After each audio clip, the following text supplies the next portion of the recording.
Хорошо по-осеннюю свежесть душу яблони ветром стряхать и смотреть, как над речкой режет воду синее солнце саха. Дорогие друзья, сегодня мы празднуем 127 лет со дня рождения Сергея Есенина. Ну и, конечно же, желаем всем доброго утра. Это на календаре 3 октября, понедельник, и мы рады приветствовать вас на нашем канале. В студии работает Руслан Ачиров. Ну а начнем мы по традиции с новостей самых свежих. И вот что произошло, пока вы спали. Начнем с хороших новостей. На 4% увеличится зарплата бюджетников. Завершается действие моратория на банкротство. Банки обязали раскрывать условия вкладов в виде понятной и удобной таблицы.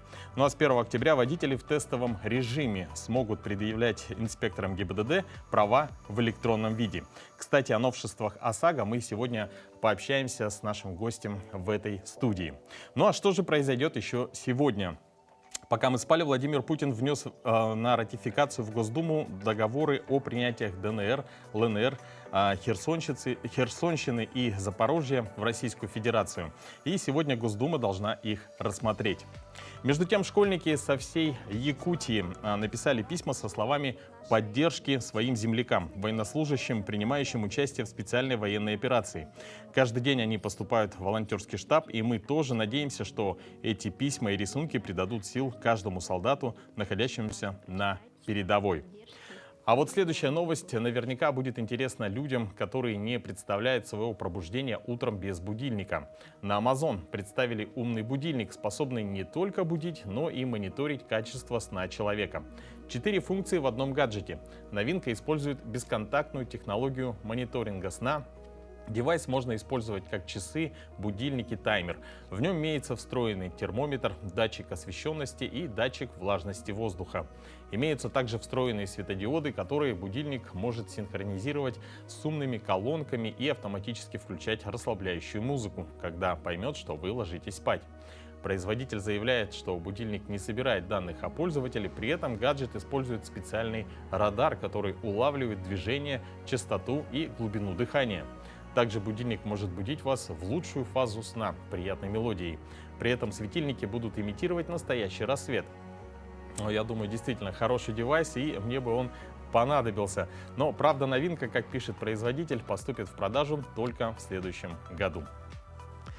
Друзья, ну что, мы напоминаем, что вы сегодня можете, впрочем, как и всегда, участвовать в нашем прямом эфире. Отправляйте ваши поздравления, пожелания на наш номер 8 914 273 44 88. И, несмотря на столь ранний час, у нас уже есть одно поздравление, которое я бы хотел с огромным удовольствием зачитать. Доброе утро, Якутия! Поздравляю сестру Любовь и брата Афанасия с днем рождения. Желаю здоровья. Поселок Белая гора, Маргарита. Ну а мы, конечно, присоединяемся к этим поздравлениям и спешим вас познакомить со знаменательными датами, которые связаны с сегодняшним днем. И уже заранее поздравляем врачей, архитекторов и сторонников здорового образа жизни. Ну а с чем, давайте узнаем в нашей постоянной рубрике. На календаре 3 октября. Сегодня отмечают Международный день врача, Всемирный день трезвости и борьбы с алкоголизмом, Всемирный день архитектуры, День ОМОН в России. По народному календарю Астафий Ветряк, на Руси святого Евстафия, на русский манер Астафия, именовали ветряком, а этот день назывался Астафьевы ветры. На Астафия Ветряка отмечали свой праздник мельники, работавшие на мельницах-ветрянках. Также начинали сплавлять хлеб водным путем, пока ветер дул в паруса, а реки не покрылись льдом. Иногда на Астафия рубили позднюю капусту, оставленную специально для этого случая. Тронутые морозом кочаны приобретали особый вкус. События в этот день. В этот день, в 1906 году, в Берлине состоялась морская конференция с участием представителей 29 государств, утвердившая новый международный сигнал бедствия на море, который позднее стал широко известен как сигнал СОС. 3 октября 1990 года произошло официальное объединение ФРГ и ГДР. С 00 часов ГДР прекратила свое существование как государство. Западный Берлин как самостоятельная политическая единица с особым международным статусом. 3 октября 1993 года указом Ельцина в Москве было введено чрезвычайное положение. Для борьбы с оппозицией в столицу были введены танки. Начался обстрел Белого дома. К вечеру 4 октября сопротивление оппозиции было сломлено.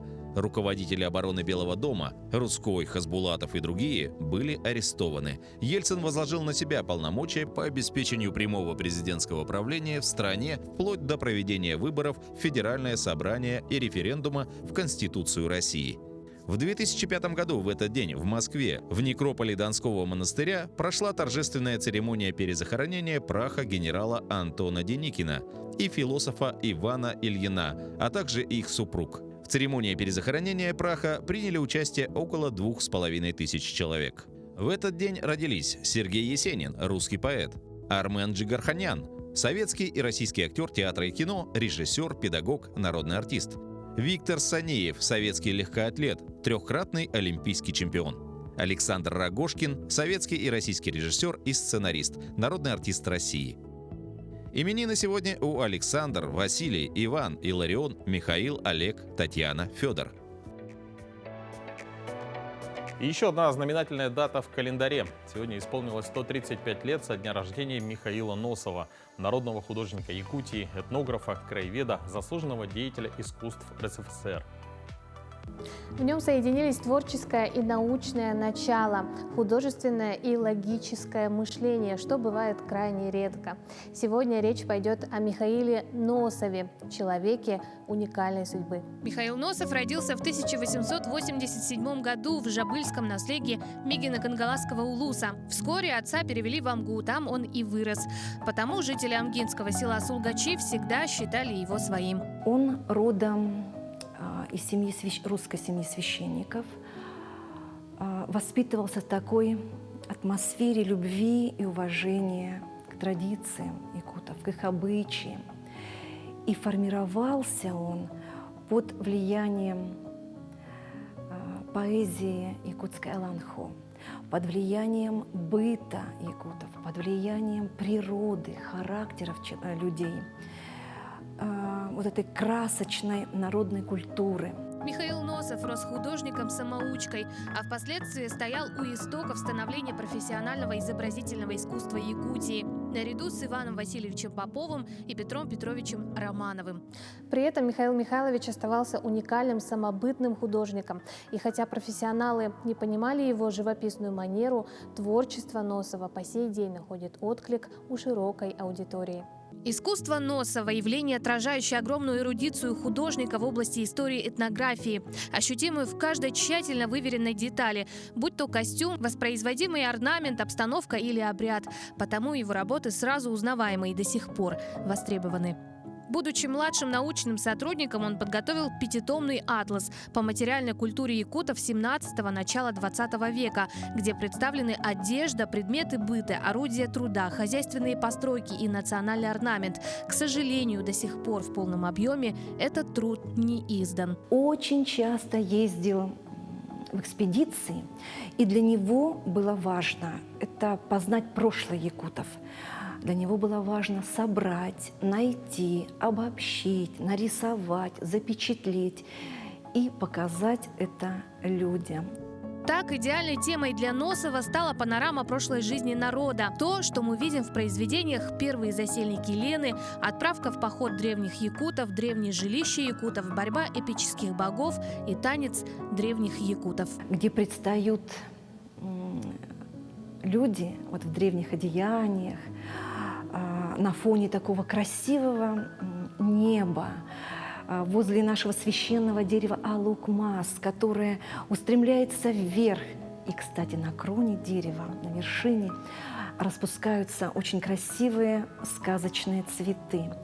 А вот в этих красивых ветвях резвятся духи, ангелы и чи. Тщательно изученные и творчески переработанные предметы народного быта, сотни зарисованных орнаментов нашли отражение в решении архитектурного оформления фасада, фойе и плафона конференц-зала главного корпуса якутского филиала Сибирского отделения Академии наук, организующего ансамбль площади Дружбы города Якутска. До нашего времени сохранилось оформление фасада, четырехколонный портик и пилястры которого украшены лировидным орнаментом. Творческий путь художника Михаила Носова, создавшего особый художественный мир, в котором образно переплелись мифологические, легендарные, исторические сюжеты, является собой достойный пример подвижничества и бескорыстного служения искусству. Так что я думаю, Михаила Носова можно по праву назвать не только выдающимся художником, но и своего рода архитектором. Ну а сейчас, друзья, я предлагаю поговорить о погоде за окном. По состоянию на 6 часов утра в центральных районах республики зарегистрирована температура от -2 до -4 градусов. В заречной группе -7, -2. В южных районах -9, -8. В Вилюйской группе -2, -1. В Нижнеленских районах -3, -2. В западных 3-1 градуса ниже нуля. В Колымо-Индигирской группе улусов -10, -3. В Янских районах от -21 до -6 градусов. На северо-западе -2, -1. В Якутске температура воздуха на 6 часов утра была -3 градуса. Атмосферное давление 754 миллиметра ртутного столба. Ветер северо-западный 4,9 метров в секунду. Сегодня днем без существенных осадков, температура -1, +1 градус.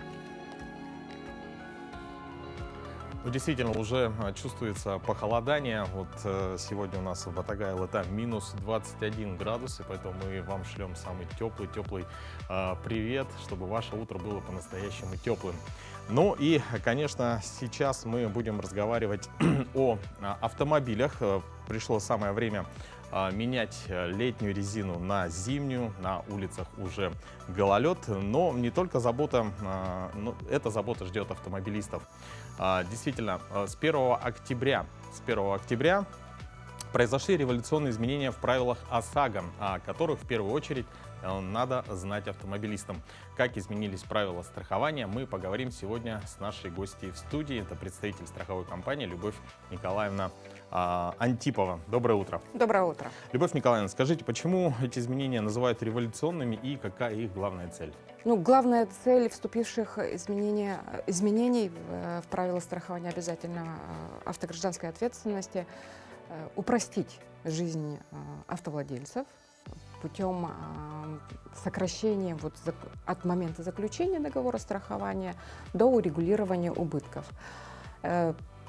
Улучшить коммуникации между страховой компанией, ГИБДД и клиентом страховой компании. Любовь Николаевна, но более подробно мы поговорим об этом после небольшой паузы.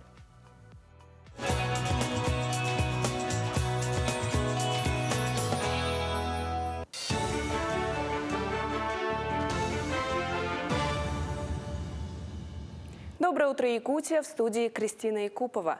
Онлайн-сервис психологических услуг появится в Якутии. Сервис разрабатывается по плану региональной программы охраны психологического здоровья населения в рамках нацпроектов «Здоровье» и «Демография». Консультации смогут проводить не только ведомственные специалисты, но и психологи частной практики.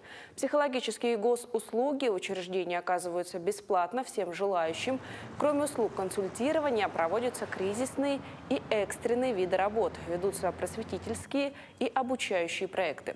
Онлайн-сервис откроет доступ к этим услугам удаленным районам и наслегам, где есть дефицит специалистов. Кроме того, проект предусматривает возможность проведения платных консультаций. Якутия и Сургутнефтегаз намерены усилить геолого-разведочные работы. Накануне Айсан Николаев посетил Ханты-Мансийск. Глава республики встретился с генеральным директором Сургутнефтегаз Владимиром Богдановым. Компания на протяжении 18 лет осваивает месторождения в Якутии, где ежегодно добывает более 10 миллионов тонн нефти. Сегодня Сургутнефтегаз активно ведет геологоразведку в Ленском, Мирнинском, Алекминском, Сунтарском и Булунском районах. В планах местах, развития производства и геолого-разведочных работ, в том числе в арктической зоне республики. Как отметили в Минпроме, Якутия за последние годы добилась высоких показателей по добыче нефти. За прошлый год регион достиг рекордной цифры – 17 миллионов тонн нефти. Микрорайон Ханайда-Хленска полностью газифицировали по программе социальной газификации. Так, построили 40 газопроводов-отводов и более 2000 метров газовых сетей. К газу подключены 34 дома. До конца этого года в городе планируют подключить 188 домов, из них 135 газопроводов уже построено. Ленские энергетики готовятся к зиме. За лето заменили почти 7 сотен устаревших опор линий электропередачи по всему району. В поселке Пеледу местами меняли устаревший голый электрический провод на более надежный, изолированный. Он лучше выдерживает воздействие погодных условий, таких как ветер и мороз. Отремонтировали и подстанции населенных пунктов района в Ленске, Северной Нюе, Дорожном, Мурье и Бичинче. Подготовили к зиме трансформаторы, выключатели, коммутационные аппараты, провели техобслуживание вспомогательного энергооборудования. Масштабным капитальным ремонтом этим летом мешали частые штормовые предупреждения и непогода. У нас есть определенные правила. При грозе все работы на воздушных линиях прекращаются. Работу по безопасности нельзя выполнять. А у нас практически весь июль, это через день бывала гроза, то ветер, то дождь. Работу, в принципе, чуть-чуть отставанием от графика закончили, все работы выполнены. Там осталось еще небольшие объемы, до конца октября будет закончено.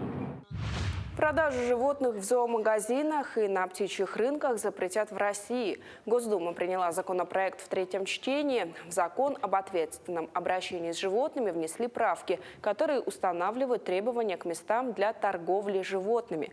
При этом содержание животных в таких местах осуществляется в соответствии с требованиями, установленными правительством Российской Федерации.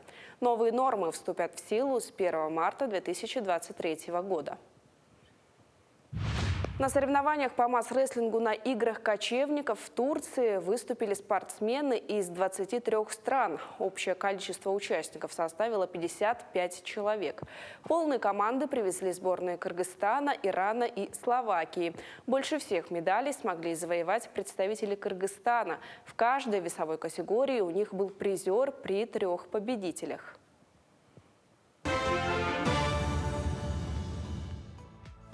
Дорогие друзья, ну а мы продолжаем. Мы приветствуем всех, кто присоединился к нашему утреннему эфиру. И напомню, что у нас сейчас проходит разговор с Любовь Антиповой, это представитель страховой компании. Мы говорим об изменениях в ОСАГО, которые вступают с 1 октября. Назовите вот самые ключевые изменения, вводимые с 1 октября в полисы ОСАГО. Документ предполагает ряд нововведений, которые касаются прав и обязанностей как автовладельцев, так и потерпевших в дорожно-транспортном происшествии. Первый из них теперь страховые компании смогут сами узнавать изменения государственного регистрационного номера транспортного средства без участия автовладельца из автоматизированной системы базы данных. Раньше, чтобы клиенту вписать новый госномер, нужно было обратиться письменно в страховую компанию. Страховая компания вносила и выдавала новый полис измененный. И у клиента было на это 3 дня. То есть он в течение 3 дней обязан был об этом сообщить. А так как полис нужно заключить до постановки на учет в ГИБДД, то это, как бы, скажем, немножко создавало некоторые неудобности. Так. И следующее изменение по урегулированию убытков. То есть если раньше для получения результатов независимой технической экспертизы либо оценки транспортного средства поврежденного нужно было написать заявление потерпевшему для этого, то на данный момент появился, скажем, пункт заявления о выплате специальной, чтобы получить, нужно просто указать либо электронную почту для получения этой оценки, либо удобный для него способ получения вот этой оценки в распечатанном виде. Также следующее нововведение касается по расторжению договоров страхования по причине полной гибели транспортного средства либо угоне. В этом случае клиент обязан предоставить справку о снятии учета транспортного средства по причине утилизации. Очередное изменение касается также о том, что клиент обязан известить страховую компанию об изменении собственника транспортного средства. Если это было раньше правом, которое позволяло клиенту получить оставшуюся страховую премию за неиспользованный срок страхования, то сейчас является обязанностью. И, наверное, в принципе, основные вот именно касательно таких основных наших клиентов. А будут ли какие-то изменения вот во взаимодействии автоводителей, ГИБДД и страховых компаний? Ну, все страховые отношения, они регулируются Банком России. В любом случае, вот то, что удобно стало клиенту не обращаться за госномер, за изменением госномера в страховую компанию, лично, письменно. Если у человека есть электронный полис, он оформил изначально электронный полис, то страховая компания из автоматизированной системы узнает, к нему придет такая информация, и все это можно будет в личном кабинете увидеть. То есть сейчас у каждой страховой компании есть свое приложение, в котором указываются все заключенные договоры страхования у клиента. И в любом случае при изменении он может открыть данный полис, распечатать его, так как сейчас до сих пор удобно распечатать все на бумаге, показать сотрудникам ГИБДД. Также при наступлении дорожно-транспортного происшествия участники ДТП не обязывают их на данный момент фиксировать фамилии клиентов и адреса, фиксировать фамилии и адреса очевидцев. То есть если это нужно было раньше включать в извещение о дорожно-транспортном происшествии, либо в протокол, то сейчас вот эта обязанность исчезла. Ну, скажите, вот какие вопросы могут возникнуть у автолюбителей, да, в первое время? И вот, наверное, самый важный вопрос, стоит ли нам ждать подорожания полисов ОСАГО? Ну, по моему мнению, я так думаю, что первые вопросы, которые может возникнуть, это бывает потерпевшие в дорожно-транспортном происшествии хотят увидеть оценку, результаты независимой технической экспертизы. При этом им нужно было написать заявление, ждать несколько дней. То есть как получить вот эту оценку? То есть хочу сказать, что сейчас вот заявление о выплате изменилось, форма. Вот, как, повторюсь, появилась графа, где просто нужно поставить галочку и написать электронный адрес. То есть очень удобно.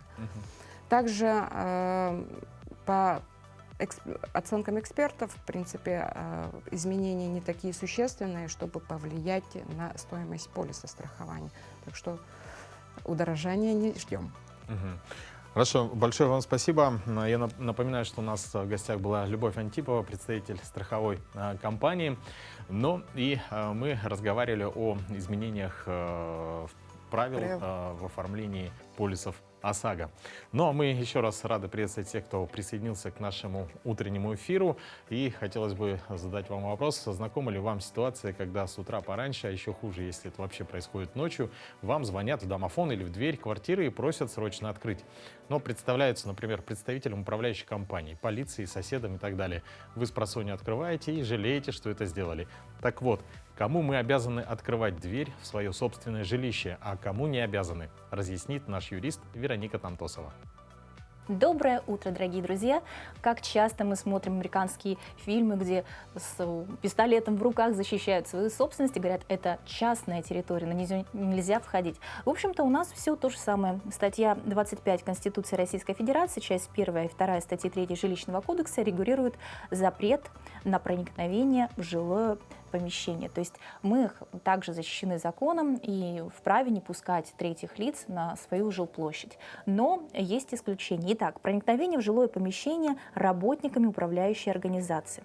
То есть во внесудебном порядке нас должны работники управляющей компании уведомить о том, что они хотят с целью ремонта, осмотра согласно правилам, утвержденным постановлением правительства Российской Федерации, попасть, получается, в наше жилое помещение.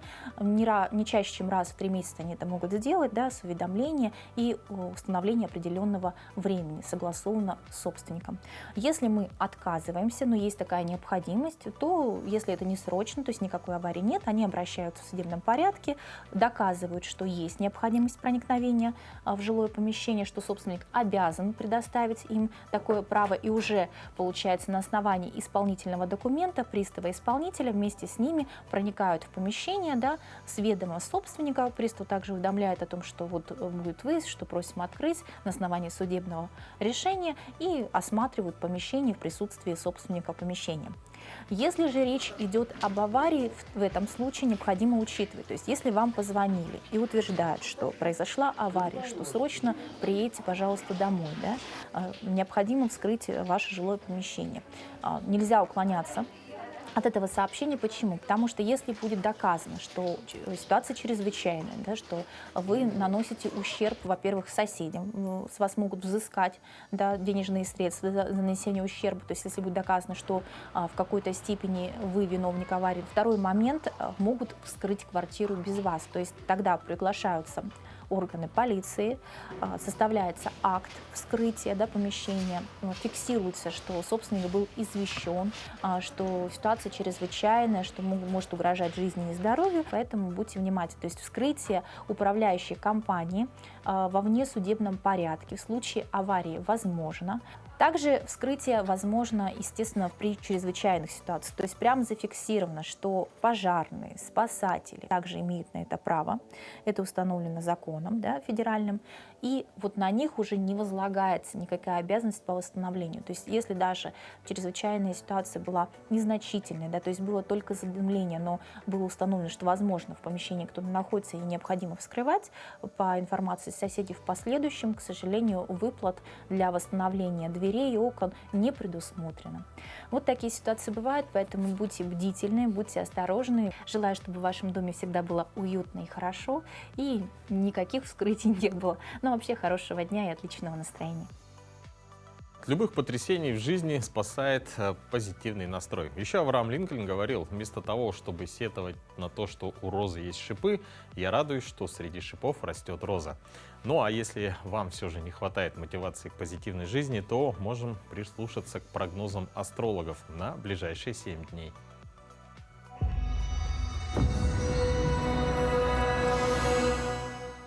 Овен. Вас ждет вполне устойчивый прогресс в делах. Не стоит пренебрегать советами и рекомендациями, которые могут дать близкие люди и друзья.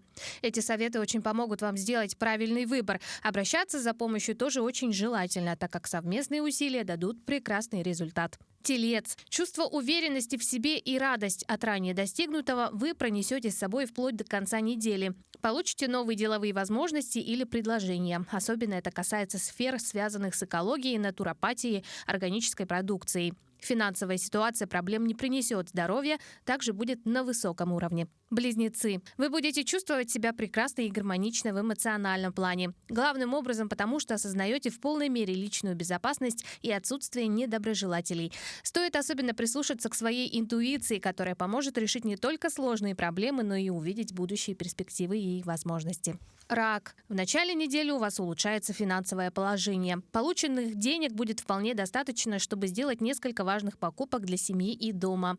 Финансовые расходы, направленные на благоустройство жилищных условий, сейчас приветствуются. Вы сможете подойти к покупкам грамотно и разумно. Также следует внимательно отнестись к своему здоровью в этот период. Лев. Всю неделю вы будете заняты реализацией своих материальных целей. Большинство получит благоприятные известия, которые будут связаны с работой или доходами. Хорошие шансы начать какой-то новый проект. Эффективной для учебы или сдачи экзаменов неделя будет для тех львов, кто решит повысить свою квалификацию или освоить новое дело. Дева. Достаточно сложная неделя, связанная в первую очередь с неодолимым иррациональным желанием представителей этого знака прикладывать свои усилия к безнадежным делам и отношениям. Здоровье вас не подведет, особенно тех, кто ранее о нем заботился. Весы. Рискуете упустить какой-то важный шанс или совершить неверный выбор, а все из-за неуверенности в себе и нерешительности. События начнут развиваться по своим законам, и вам останется лишь ждать результатов.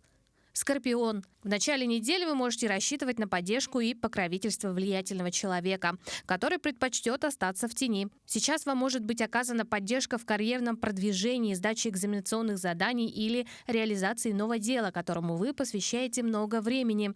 Остерегайтесь травм, ушибов и падений. Некоторые скорпионы примут решение о прекращении отношений, заставляющих дискомфорт. Стрелец. Неделя принесет не очень ресурсное состояние, по крайней мере, до четверга, когда захочется проводить время с книжкой в уютном кресле, а вовсе не мчаться решать проблемы и достигать целей. Улучшить состояние поможет природа и животные. Прогулки в парках настроят на позитив и вдохновят на новые идеи. Козерог. Важно не упустить некоторые шансы, которые вам выпадут, и не пройти мимо, на первый взгляд, неявных возможностей.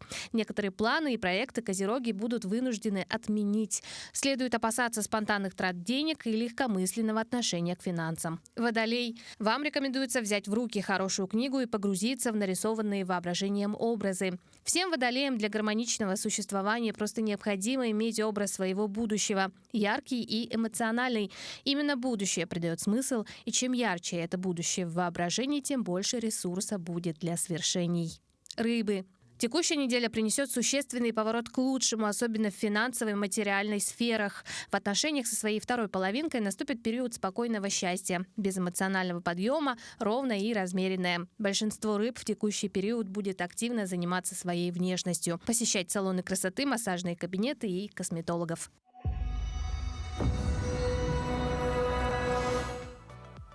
Ну, я не знаю, верят ли решительные и отважные люди предсказаниям звезд, но что-то подсказывает, что все-таки, если и не следует, то хотя бы прислушиваются наверняка. Но ведь представьте себе, как тут не верить в помощь звезд, когда за год и 4 месяца на якутских лошадях пройдено более 11 тысяч километров, пересечено 17 регионов страны. Такие цифры этим летом, после завершения экстремального конного перехода от полюса холода до Белокаменной, сообщил главный герой, потомственный коневод Дугуйдан Винокуров. Он совершил этот переход вместе с зятем Мичилом Неустроевым и сыном Дарханом. О самом нашумевшем, ставшем известным на весь мир экстремальном переходе, а еще о выносливости якутских лошадей сегодня рассказывают в фотоработах. Выставка проходит в Московском доме национальностей. Посмотрим на экспозицию и мы с вами. Все у Айсены Бурнашовой. В октябре, например, выпадает снег, потом дождь и возникает корка.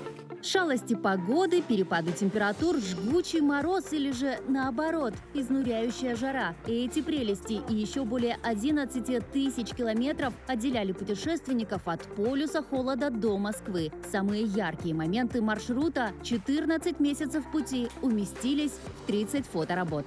Ну а вот здесь вот, это наша Алтан Сергей, медная коновязь, находится в таком интересном месте, которое называется Ющ-Хатын и Березы. Расставленные по хронологии фотографии вовлекают зрителя в регион за регионом, словно погружая в это экстремальное путешествие на кадрах неповторимые моменты жизни. Так, выставку открывает фото со старта маршрута с памятной надписью «5 марта 2021 года. Село Ючугей Аймеконского улуса». А затем прослеживается путь Дугуйдана и Мичила до Новосибирска. Именно этот отрезок они прошли вместе. Затем была Тюменская область, Башкортостан и Татарстан. Дугуйдан пересек в одиночку. Написано было на фотографии, что самый вкусный корм для коней – это зеленая трава в Тюменской области. Это край болот, край лесов, здесь много воды, здесь много живности, здесь трудолюбивые люди, и, оказывается, и трава тоже вкусная. И вот зритель уже в Казани, когда к главному герою присоединился его сын Дархан. Радость их встречи также изображена на фото. Кстати, этот, казалось бы, маленький, но уже не по годам взрослый и сильный парень преодолел вместе с отцом путь из Татарстана до Москвы верхом на лошади, а это целых 700 километров по шумным трассам. Я уже примерно представлял, какой путь надо пройти от Якутска, даже от Аймякона до Татарстана, но увидев карту маршрута, как они перемещались, я еще больше удивился. Говоря вот о маршруте нить, хочется сказать о том, как эта нить, она не просто нить, наверное, это даже цепь, которая нас всех еще и объединила. Уже 30 июля Винокуровы и их лошади Хастах и Хонгор стали хедлайнерами московского эсэха.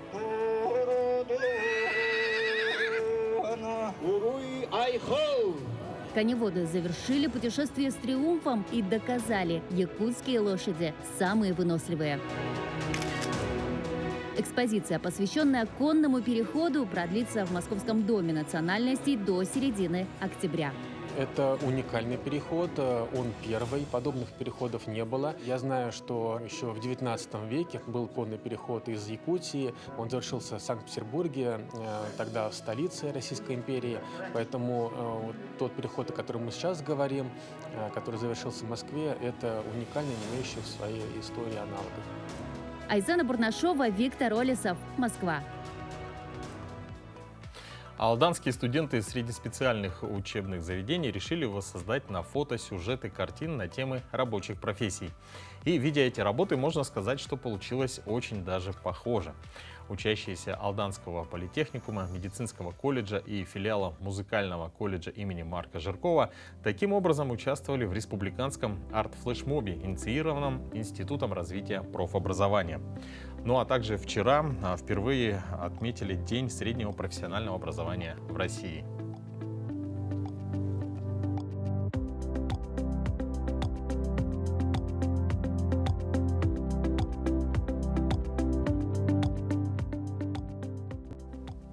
Кстати, замечательно, что нынешняя молодежь очень активна и креативна, и надеемся, что сторонников здорового образа жизни среди них большинство.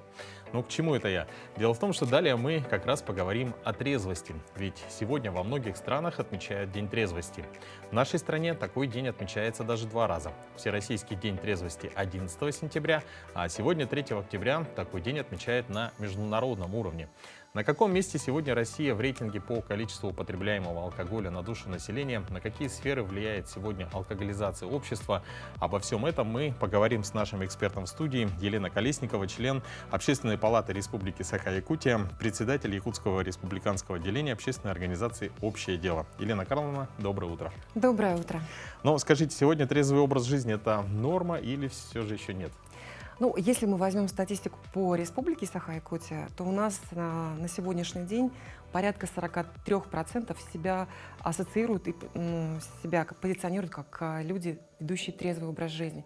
Ну, то есть нам чуть-чуть не хватает до 50%, чтобы это стало, практически реальным явлением.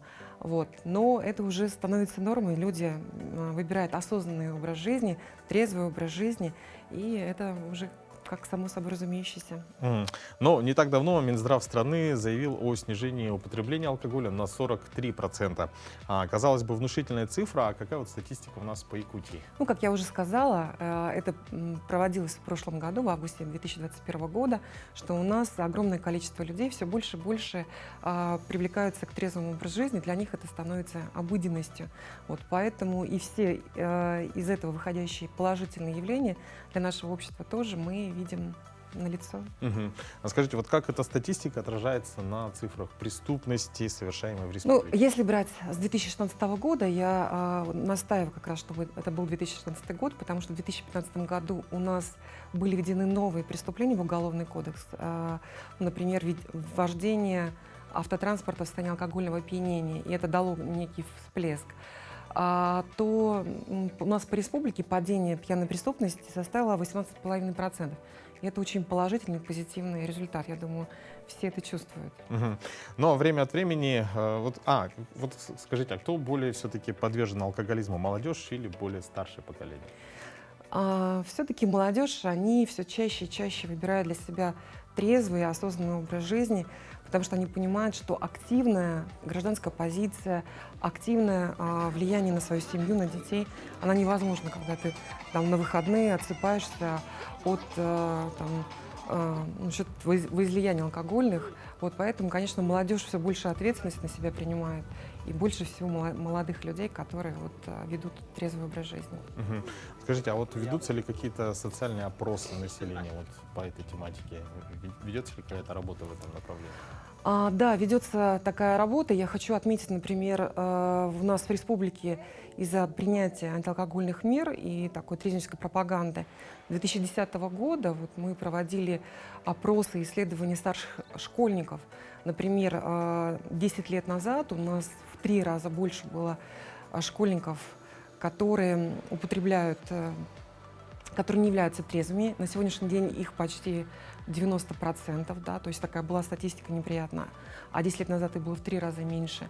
И в 10 раз уменьшилось количество школьников, старших школьников, которые употребляют 1 раз в неделю и чаще.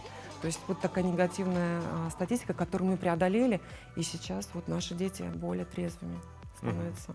Скажите, вот время от времени поднимается вопрос о смене вот времени продажи алкоголя, да? Как это влияет на общую ситуацию? Ну, самое главное, что это влияет на уровень преступности. У нас в основном все тяжкие, особо тяжкие преступления против жизни и здоровья совершаются в состоянии алкогольного опьянения. 86% причинения тяжкого вреда здоровью и 83% убийств. И мы очень активно работаем с колониями, и значит, каждый сотрудник вам скажет, что порядка 90% людей, которые там сидят, это как раз те, кто в состоянии алкогольного опьянения совершил преступление. И ну, все мы видели и понимаем, что у нас в городе было увеличение алкогольных точек, и на фоне всей нашей республики, где идет уменьшение пьяной преступности, к сожалению, в городе последние годы была тенденция на увеличение. Например, за прошлый год, ну такая статистика, да, страшная, у нас на 175% увеличилось количество изнасилований в состоянии алкогольного опьянения. И вот благодаря тому, что сейчас власти города принимают такие решения по увеличению прилегающих расстояний, по местам, да, уменьшают доступность продажи алкоголя, я думаю, что это скажется очень позитивно на всей ситуации в городе. Скажите, а как сейчас, какие есть у общественников рычаги воздействия и вот что мешает вот в борьбе с алкоголизмом? Наверное, уже ничего не мешает борьбе с алкоголизмом. Сейчас есть много возможностей, в том числе и законодательной инициативы, 171 закон федеральный об обороте алкогольной и спиртосодержащей продукции дает возможность увеличения и площадей, и прилегающих территорий, да, до организации, где запрещена продажа алкогольной продукции. Вот мы теперь ждем решения нашего законодательного органа Республики Саха-Якутия, как раз чтобы было увеличение площади, да, вот этих вот общепитов, реализующих алкогольную продукцию. И тогда я думаю, что мы решим вопрос и с лжекафе, и с вот этими, значит, наливайками. Я думаю, что жителям города станет значительно легче, да, если будет их уменьшение. Но какие новые проекты реализуются по популяризации трезвости? Ну, самое главное, конечно, это дети. Да, дети очень активно вовлекаются в эту работу, им нравится проводить профилактические занятия. И у нас добровольческое движение, например, в прошлом году, даже в пандемийной такой, с суровыми ограничениями, у нас дети провели занятия с охватом 7138 человек, да, по республике. Я думаю, в этом году мы значительно больше проведем. Мы возобновили работу с трезвыми селами, да, потому что, в принципе, это очень такая перспективная работа, влияющая на все показатели социально-демографические. Вот, и мы ездим сейчас по селам, проводим там работу совместно с Центром профилактики республики и с Министерством по молодежной политике. Вот. И третий проект тоже очень интересный. Это «За рулем своей жизни», когда мы для правонарушителей, которые были лишены водительских прав из-за езды в состоянии алкогольного опьянения, мы для них проводим обязательные лекции, да, профилактические. И это дает свои тоже позитивные результаты. 18 раз упала рецидивная преступность в этом плане. Ну вот действительно вы упомянули также трезвые села. Это вот практика такая у нас в Якутии, очень распространенная, очень позитивная. А вот, допустим, есть ли какие-то вот на российском уровне, есть какие-то обмены опытом? Выезжаете ли вы для обмена опытом в другие регионы? Да, есть. И мы здесь были таким неким локомотивом, да, по России. Сейчас 11 сел, значит, уже принято в Бурятии, уже в Забайкальском крае пошли тоже принятие законов. Буквально от прошлой недели мы готовили площадку «Трезвое село», и в нем очень ярко выделилась Башкирия, Свердловская область, которые проводят конкурсы для поддержки трезвых сел. Например, ну, такие цифры, да, в Башкирии выделяется на проведение этого конкурса 40 миллионов ежегодно из бюджета. И в позапрошлом году у них участвовало более 2000 сел в этом конкурсе. И, конечно, они отмечают, что значительное улучшение по всем социально-демографическим показателям, что дает вообще надежду, что можем мы изменить ситуацию, потому что у нас демографическая ситуация, как многие знают, в России сегодня близка к коллапсу. И также Свердловская область тоже активно продвигает, у них, правда, не такие яркие результаты, около 60 сел участвуют. Ну а у нас на сегодняшний день в Якутии 188 так называемых трезвых сел. И еще я так знаю, что огромное количество есть желающих все-таки получить подобный статус. А скажите, планируется ли расширение, увеличение списка таких сел, например, да? И вообще какие ваши планы на дальнейшее, ближайшее будущее? Популяризировать, конечно, трезвое село, наши планы. Мы вот провели площадку с порядка 5 регионов участвовало. И сейчас хотим это выводить уже на такой более, более такой региональный межроссийский проект именно по трезвому селу. Потому что мы там решили? Самое главное для республики. У нас демографическая ситуация. У нас в 2018 году было принято наибольшее количество законов об объявлении трезвых сел. В этом году ожидаем продолжительность жизни мужчин в трезвых селах, в сельской местности вообще увеличилась на 2 года. Вообще демографы федерального уровня говорят, что это невероятно достижение, и можно нас заносить уже в книгу рекордов Гиннесса. И это реально, потому что у нас ситуация, конечно, мы понимаем, все там ребята у нас на рубежах нашей страны воюют и гибнут, но у нас страшная ситуация с демографией мужской. На сегодняшний день у нас такая же демография, как в странах, где идет горячая война. То есть нам не нужно, чтобы мужчин убивали из пулеметов и бомбежками. Они просто идут в магазин, к сожалению. Да? Такая статистика, которую озвучивает Минздрав Российской Федерации, что у нас 75% мужчин всех умирает от алкоголь-ассоциированных причин. Поэтому это, конечно, печально, и это нужно как-то и менять.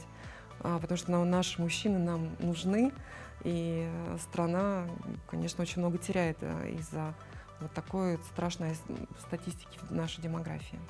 Елена Карловна, мы вас благодарим за очень такую актуальную тему. Действительно, алкоголизм — это зло, с которым нужно бороться, и мы желаем вам успехов в этом деле. Спасибо.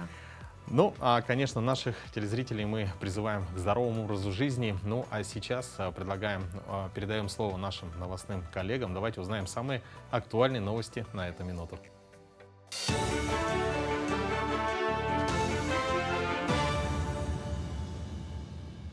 Более 1000 тонн сельхозпродукции завезут в арктические районы Якутии. Товары перевозят 2 способами – водным и авиационным транспортом. На сегодняшний день по воде доставили 498 тонн продуктов и овощей, что на 17% больше плана. Чартерными рейсами перевезли 90 тонн товаров при плане 375 тонн. Также стыковочными рейсами в труднодоступные села завезли 11 тонн при плане 130 тонн. Отмечается, что для увеличения объема завоза авиации решено выделить еще 100 миллионов рублей. Меры поддержки семей мобилизованных якутян и добровольцев, участников специальной военной операции, будут доступны по принципу единого окна. Об этом сообщила вице-премьер региона Ольга Балабкина. Родственникам военнослужащих доступна единовременная материальная помощь в размере 200 тысяч рублей, бесплатное посещение детского сада и бесплатное питание учащихся, бесплатные путевки в лагеря для детей, целевое бесплатное обучение в вузах и СУЗах, повышенные стипендии и санаторно-курортное лечение родителям-солдатам. По вопросам, связанным с оказанием мер поддержки, можно обращаться по телефону горячей линии 122. Якутский центр «Мои документы» признали одним из лучших в России по результатам конкурса «Лучший многофункциональный центр России». Участников оценивали по определенным критериям, в том числе по разнообразию предоставляемых услуг, отзывам заявителей, удобству графика работы и доступности, наличию дистанционных форм обслуживания, дополнительных услуг и сервисов. Так, центр стал победителем в 2 номинациях – «Лучшая региональная сеть МФЦ» и «Лучший проект». В Якутске впервые масштабно отметили День среднего профессионального образования. Праздник официально установлен указом президента Российской Федерации Владимира Путина от 25 июля текущего года. Сегодня накануне в Якутск съехались представители всех техникумов и училищ Якутии. В культурном центре «Сергеляхские огни» проходит выставка «Учись хорошо», где представители профессионального образования презентовали свои учебные заведения. На торжественном мероприятии правительственные и ведомственные награды вручили отличившимся педагогам. Также были объявлены и награждены победители образовательных конкурсов. Во многих уголках, районах нашей республики сегодня прошли многочисленные флешмобы, акции, иные активности наших студентов. Сегодня мы с утра провели для студентов онлайн-марафон, посвященный Дню среднего профессионального образования. Сегодня с утра мы прошлись автопробегом с флагами Российской Федерации, нашей республики, с флагами наших государственных профессиональных образовательных организаций. Таким образом, такими активностями отмечаем сегодня этот день. Молодежный театр «Коми» проведет гастроли в столице республики с 5 по 9 октября в рамках больших гастролей для детей и молодежи. Турне станет второй частью обменного проекта между двумя театрами. Так, якутский ТЮЗ этим летом побывал в Сыктывкаре, где показал спектакли «Камень счастья» и «Король Беранже». Якутянам покажут один из лучших спектаклей в репертуаре театра «Коми». К этому часу у меня вся информация. Мы продолжаем следить за развитием событий.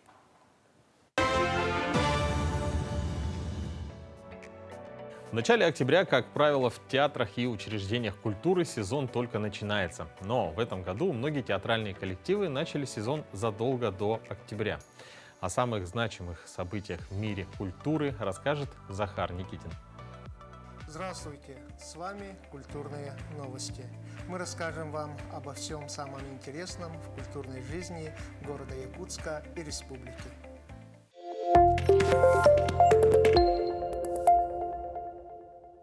В нашей республике впервые состоялся гала-концерт солистов балета и оркестра Большого театра России.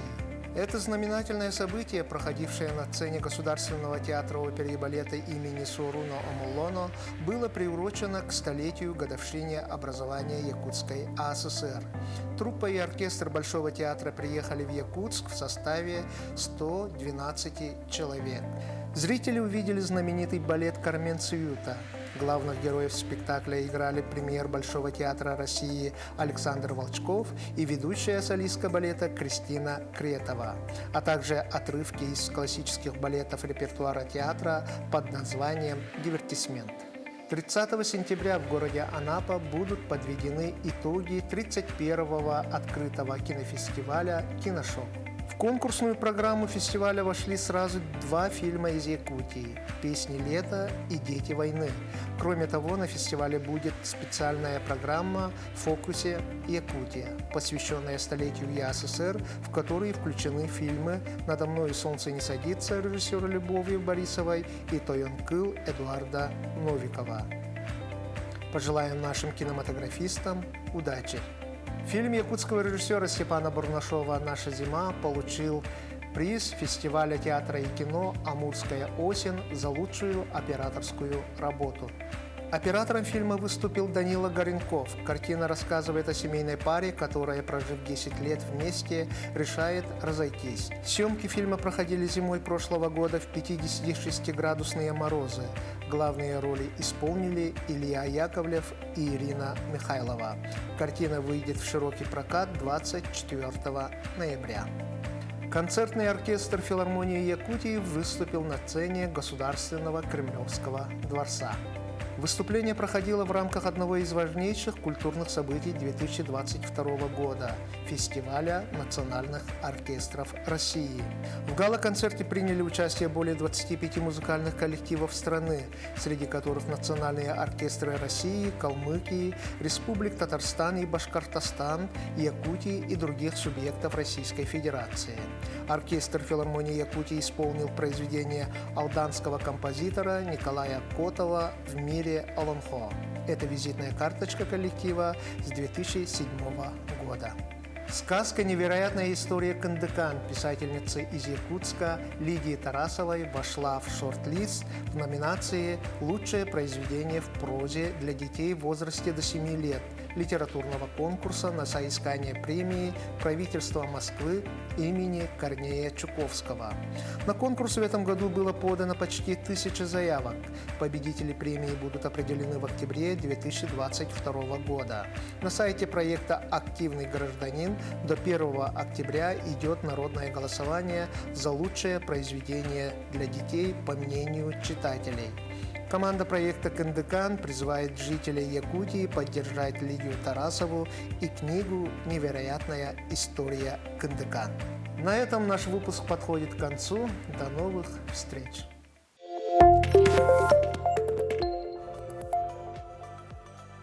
Ну а всем нашим телезрителям мы желаем доброго утра. И хотелось бы напомнить о погоде в Якутске по состоянию на 6 утра. В Якутске температура воздуха в 6 часов утра составляла минус 3 градуса. Атмосферное давление 754 миллиметра ртутного столба. Ветер северо-западный 4,9 метров в секунду. Сегодня днем, 3 октября, без существенных осадков. Температура минус 1, плюс 1 градус.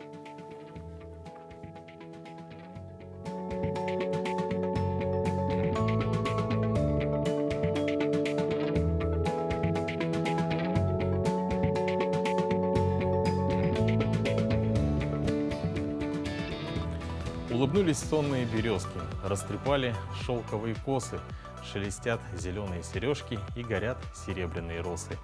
У плетня заросшая крапива обрядилась ярким перламутром и, качаясь, шепчет шаловливо: «С добрым утром!». Не зря мы сегодня начали и заканчиваем наш эфир строками из стихотворений Сергея Есенина. 127 лет сегодня со дня его рождения. Ну а мы желаем вам также тонко чувствовать природу, наступающую осень, и также радоваться жизни, как когда-то великий поэт. Хорошего дня, ну а мы встретимся с вами уже завтра в это же время на каналах Якутия-24 и НВК Саха. Желаем вам отличного рабочего дня и до новых встреч!